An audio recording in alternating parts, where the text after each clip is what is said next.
लीजिए पेश खिदमत है एक नई रेसिपी भिंडी और केरी। बहुत ही मज़ेदार है, बहुत ही ज़्यादा इंटरेस्टिंग है। आपने मेरी पहली 2 वीडियो को बहुत ही ज़्यादा प्यार दिया, बहुत ज़्यादा पसंद किया, उसका बहुत बहुत शुक्रिया।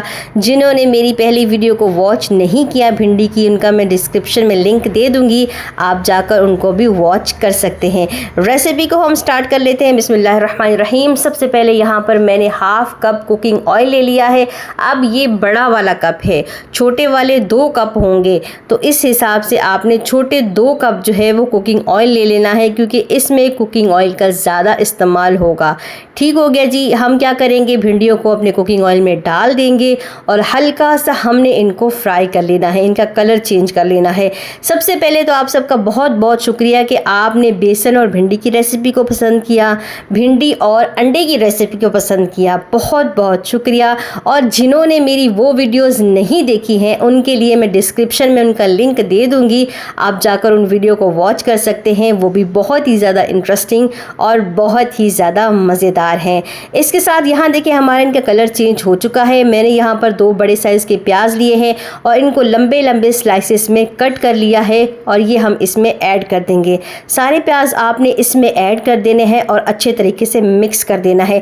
जब तक ये मिक्स हो रहे हैं, मैं आपसे एक छोटी सी रिक्वेस्ट करना चाहूँगी कि अगर आपको मेरी ये रेसिपी पसंद आए तो प्लीज़ चैनल को सब्सक्राइब करें और साथ में जो घंटी का बटन है, बेल आइकन, उसको प्रेस करें। उसका फ़ायदा ये होता है कि जब भी मैं नेक्स्ट टाइम कोई अच्छी वीडियो, मज़ेदार वीडियो अपलोड करूँगी तो बिना झंझट और बिना तकलीफ़ के आप तो तक पहुँच जाएगी। ठीक हो गया। यहाँ देखिए इनका कलर जो है वो चेंज हो चुका है। इसी तरीके से हमने इनका कलर जो है वो चेंज कर लेना है। भिंडियों को आपने तोड़ना नहीं है, ज़्यादा नहीं हिलाना। अगर आप ज़्यादा हिलाएंगे तो भिंडियाँ आपकी टूट जाएंगी। ठीक हो गया जी। यहाँ पर क्या करेंगे, इस तरीके से हम स्ट्रेनर में डाल लेंगे ताकि ऑयल सारा इसका निकल जाए और हम इनको बाहर निकाल लेंगे। अब जो बचा हुआ कुकिंग ऑयल है, इसमें हम प्याज डालेंगे। यहाँ पर मैंने एक छोटा साइज़ का, मीडियम साइज़ का प्याज लिया है, ये मैंने इसमें डाल दिया। ये मीडियम साइज़ का जो थोड़ा सा बड़ा था, अगर आपके पास छोटे छोटे प्याज हैं तो आप 2 ले लें, अगर आपका थोड़ा सा बड़ा है तो आप 1 प्याज ले लें। ठीक हो गया। ये जब तक ब्राउन होते हैं, दूसरी तरफ हम अपना एक पेस्ट तैयार करेंगे, जिसमें मैंने टमाटर लिया है एक, उसके अदद मैंने यहाँ साथ ले लिया है। 2 अदद जो ली है मैंने केरियाँ ली हैं। केरियाँ ज़्यादा खट्टी नहीं होनी चाहिए, नॉर्मल साइज़ की होनी चाहिए। मतलब अभी जो केरियाँ चल रही हैं वो इतनी ज़्यादा खट्टी नहीं है, वो थोड़ी सी मीठी है। आप देखें इनका कलर अंदर से लाइट लाइट जो है ना वो येलो होगा, तो ये वाली जो केरी है वो ज़्यादा खट्टी नहीं है। अगर आपके पास दूसरी केरी हो जो बहुत ज़्यादा खट्टी होती है तो आपने 1 इस्तेमाल करनी है। अगर आपके पास इस तरह की हो तो आप 2 केरियाँ ले लें। ठीक हो गया। इसके साथ मैंने जवे लहसुन के लिए हैं, 2 हरी मिर्चें ली हैं और इस तरीके से मैंने केरी की जो स्लाइसेस हैं इनको काट कर लिया है। अब हम क्या करेंगे, इनको ब्लेंडर में डालेंगे और आधा कप पानी डालेंगे और इनका पेस्ट बना लेंगे। ये देखें बिल्कुल इसी तरीके से हमने इनका पेस्ट बना लेना है। ठीक हो गया। इसको करते हैं साइड पर। यहाँ देखिए हमारे प्याज़ों का कलर जो है वो चेंज हो चुका है। इसी तरीके से हमने प्याज़ों का जो कलर है इसको चेंज कर लेना है। हर चीज़ को, हर पॉइंट को आपने गौर से देखना है, समझना है, उसके बाद आपने रेसिपी को बनाना है। इसके बाद जो हमने पेस्ट तैयार किया है भिंडी का, वो तमाम का तमाम पेस्ट हम इसमें ऐड कर देंगे और अच्छे तरीके से हम इसको मिक्स कर देंगे। अच्छे से हमने मिक्स करना है। यहाँ पर एक पॉइंट है समझने का कि भिंडी को आपने, भिंडी के मसाले को जो है ना अच्छे तरीके से भूनना है। इसके बाद उसी जग में मैंने 1 कप पानी डाला है और वो भी मैंने इसमें ऐड कर दिया है। अब इसके साथ हम कुछ खुश्क मसाले ऐड करेंगे, जिसमें नमक है, हल्दी है, लाल मिर्ची है और गरम मसाला है। नमक हस्बे जायका है, बाकी तीनों चीज़ें मैंने आधा आधा चम्मच ली हैं। यहाँ पर आप मिर्ची जो है वो अपने टेस्ट के अकॉर्डिंग डाल सकते हैं।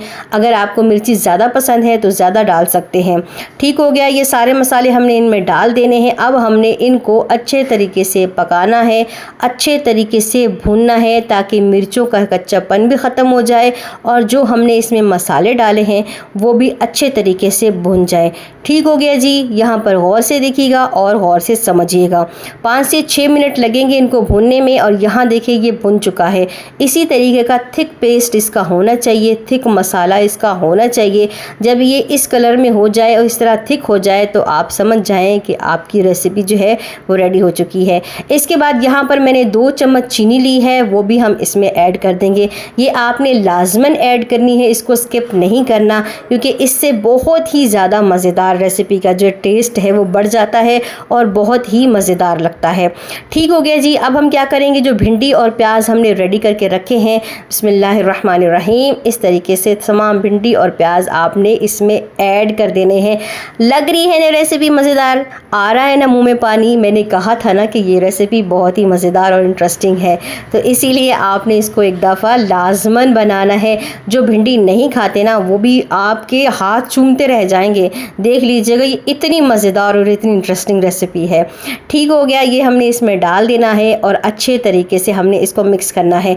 यहाँ पर आपने ज़्यादा मिक्स नहीं करना कि भिंडी जो है वो बहुत ज़्यादा सॉफ्ट है, वो टूट जाएगी। तो अपने ध्यान से, ख्याल से और तवज्जो के साथ देखकर वीडियो को उसके बाद बनाना है, ताकि आराम से इसको मिक्स करें। इसमें ज़्यादा वो लगड़ बगड़ ना हो जाए और भिंडी जो है वो हलवा ना बन जाए। ठीक हो गया जी, भिंडी हमारी मिक्स हो चुकी है। इसके बाद 2 से 3 मिनट हम इसको छोड़ेंगे और इसका ऑयल ऊपर आने देंगे। यहाँ देखिए इसका ऑयल जो है वो ऊपर आ चुका है। इस पॉइंट पे हम इसमें हरा धनिया शामिल करेंगे। बिस्मिल्लाहिर्रहमानिर्रहीम। यहाँ पर मैंने आधी प्याली हरा धनिया ली है, आधी गुट्ठी हरा धनिया है, ये भी इसमें ऐड कर देंगे। और इसका अब हम क्या करेंगे, इसको अच्छे तरीके से मिक्स करेंगे ताकि भिंडी में प्याज वगैरह जो है वो अच्छे तरीके से मिक्स हो जाए। सॉरी, धनिया जो है वो अच्छे तरीके से मिक्स हो जाए। इस तरीके से हमने मिक्स करना है ताकि नीचे की साइड और ऊपर की साइड में अच्छे तरीके से धनिया मिक्स हो जाए। इसके बाद सिंपल हमने इसका ढक्कन को बंद कर देना है 1-2 मिनट के लिए, ताकि धनिया की खुशबू पूरी रेसिपी में फैल जाए। और बस इसके अलावा और कुछ भी नहीं करेंगे। रेसिपी हमारी रेडी हो गई, सिंपल और आसान तरीके से। माशाल्लाह माशाल्लाह, फाइनल लुक देखें, यम्मी, इंटरेस्टिंग, मज़ेदार है ना।